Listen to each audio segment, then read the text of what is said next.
اب میں سے بہت سو کو یہ کہا گیا نا کہ اپنے گھروں سے باہر نہ نکلیں، اس وقت ایک کیفیت ہے دنیا میں ایک آفت کی وجہ سے گھر میں رہ رہ کر بھی انسان گھٹن میں مبتلا ہو جاتا ہے. سوچو جو 14 سال تک ایک ایسے زندان میں رہا ہو، نہ جہاں اٹھ سکتا، نہ جہاں سورج کی روشنی ہو، نہ ہوا کا گزر ہو، نہ کوئی پیر پھیلا سکتا. اے باب العلماء جہاں پر سلام ہو، اے بغداد کے قیدی آپ پر سلام ہو. اگلا جملہ کہوں گا بہت روئیں گے انشاءاللہ، گریا کریں گے. ذِالسَّاقِ الْمَرْضُوظ، کیا اس کا ترجمہ پیش کروں؟ سلام ہو اس پر جس کے قدموں کی ہڈیوں کا چورا بن گیا. عزیزوں میں مبالغہ نہیں کر رہا، میں جو امام کی زیارت کا جملہ وہ پڑھ رہا ہوں. مرضوز کا مطلب یہ ہوتا ہے کسی کی ہڈی کو پیس دیا جائے. ہڈیوں کو توڑنا اور ہوتا ہے، ہڈیوں کو پیس دینا اور ہوتا ہے. کیسے پیس دی گئی تھی؟ بحلق القیود، جو زنجیریں پیروں میں جکڑی ہوئی تھی.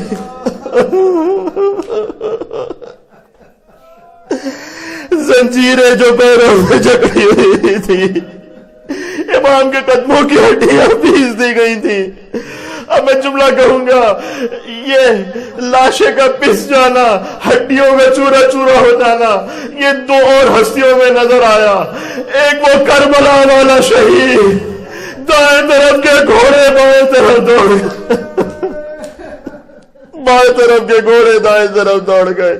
عزیزو ابن زیاد کے پاس 10 ملعون آئے تھے، انہوں نے آ کر کہا تھا ہمیں تو خاص انعام دے.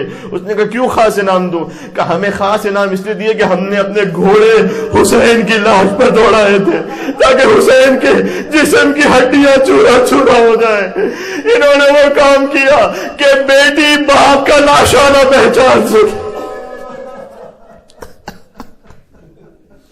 بیٹی باپ کا لاشا نہ دیکھ سکے، بے سر کا لاشا تھا.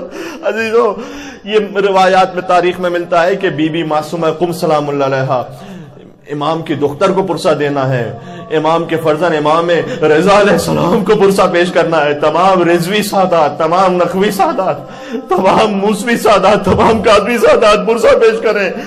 ہم انہیں تعزیت بھی پیش کرتے ہیں. بی بی معصومہ قم سلام اللہ علیہا کے لیے کہا یہ جاتا ہے کہ آخری 4 سال وہ اپنے بابا کو نہیں دیکھ پائی تھی، 4 سال بالکل بھی نہیں دیکھ پائی. لیکن میں نے جب روایت کو پڑھا تو میں سوچ رہا تھا کہ یہ زیادہ سخت ہے کہ ایک بیٹی 4 سال اپنے باپ کو نہ دیکھ پائے، یا یہ زیادہ سخت ہے کہ ایک 4 سال کی بچی باپ کے لاشے پر پہنچے اور باپ کا لاشا ایسے دیکھے کہ لاش پر سر موجود نہ ہو، لاشا کربلا کی زمین پر ہو، سر نو کے نیزہ پر بلند ہو اور ندا آ رہی ہو، قد قتل الحسین بکربلا، قد ذبح الحسین بکربلا. ابھی کچھ جملے مجھے عرض کرنے عزیزان گرامی. سبحان اللہ، خدا آپ کو کوئی غم عطا نہ فرمائے سوائے غم امام حسین کے، خدا آپ کی حاجات کو پورا فرمائے. امام کی شہادت ہو گئی. اچھا ایک جملہ عرض کروں، یہ سندھی بن شاہد ملعون تھا نا، اس نے امام کو کھجوروں میں زہر دیا تھا. اس نے کہا کچھ اور بھی کھائیے گا. امام نے کہا بس جو جس مقصد کے لیے چاہتا ہے وہ پورا ہو چکا ہے. اس کے بعد اس نے بغداد کے کچھ لوگوں کو بلایا، کہا گواہی دو کہ موسیٰ بن جعفر ان کی طبیعت ٹھیک ہے، انہیں کوئی زہر نہیں دیا گیا. جب وہ آئے نا تو امام موسیٰ کاظم علیہ السلام نے ان سے کہا کہ یہ شخص جھوٹ بول رہا ہے، مجھے زہر دیا گیا ہے. کچھ دنوں بعد میرا جسم، اگلے دن بلکہ فرمایا اگلے دن میرا جسم زرد ہو جائے گا، پھر میرا جسم سبز ہو جائے گا اور پھر میں دنیا سے رخصت ہو جاؤں گا. عزیزوں سندھی بن شاہی کے ملعون نے جانتے ہیں غصے میں کیا کام کیا. اب میں ابن ادریس حلی نے ایک جملہ لکھا ہے، مجھے معاف کر دینا، مجھے معاف کر دیجئے گا. فرمایا لفوہ فی فراش وغموہ بارجلہم، امام کو اس نے ایک چادر میں لپیٹ دیا. ترجمہ کیسے کروں، حیا آتی ہے مجھے امام موسیٰ کاظم علیہ السلام کی خدمت میں. اے بی بی معصومہ قم سلام اللہ علیہ مجھے معاف فرمائیے گا. امام کو چادر میں لپیٹ کر غموہ بارجلہم، اپنی لاتوں سے امام علیہ السلام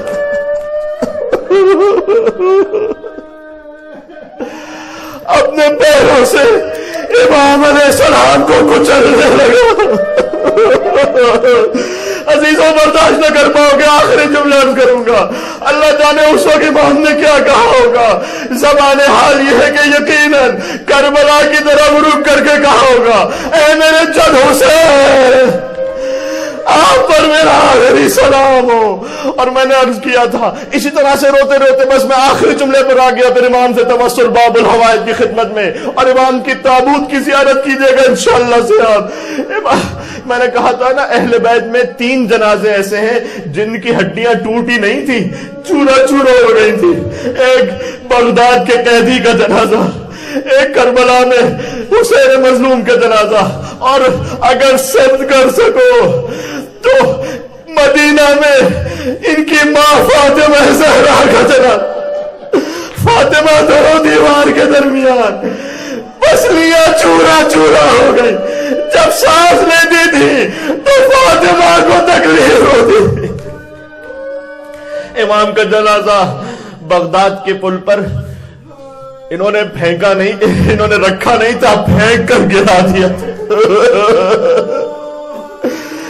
لوگوں نے دیکھا ایک قیدی کا لاشا ہے, ایک مظلوم کا لاشا ہے, ایک سید کا لاشا. آخری جملہ کہنے لگا یا حسین کا کرولا. کچھ لوگ آگے حتیٰ لکھا ہے بغداد کی عورتوں نے اپنا مہر دے دیا کہ ہم تشیع جنازہ کے لیے یہ رقم دیتے ہیں, ہمارے مولا کی تشیع جنازہ کرو. ہاتھوں کو جوڑ کے کہوں گا مولا مصائب تھے, لیکن یہیں تک میں جنازہ بالآخر اٹھ گیا. سلام میرا بیمار باپ سید سجاد کربلا میں اپنے باپ کے لاشے کو دیکھا, بے گوروں کا من لاشا. یہ فقط حسین کا مقدر تھا, حسین کا لاشا اٹھانے والا کوئی نہیں تھا. فقط ایک بہن موجود تھی, بھائی کے لاشے پر کہتی جاتی تھی انت اخل حسین, کیا تو ہی میرا بھائی حسین.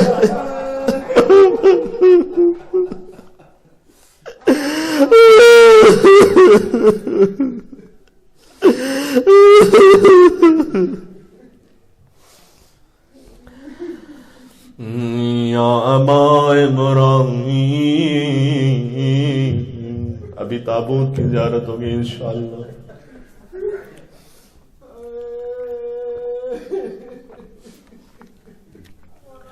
یا ابا ابراہیم و یا ابا الحسن یا موسیٰ بن جعفر ایوہ الکاظم یا ابن رسول اللہ. آپ کو خدا حسین کا واسطہ ہے, گھروں میں میرے ساتھ ساتھ پڑھنا امام کی غربت اور مظلومیت کو یاد کر کے.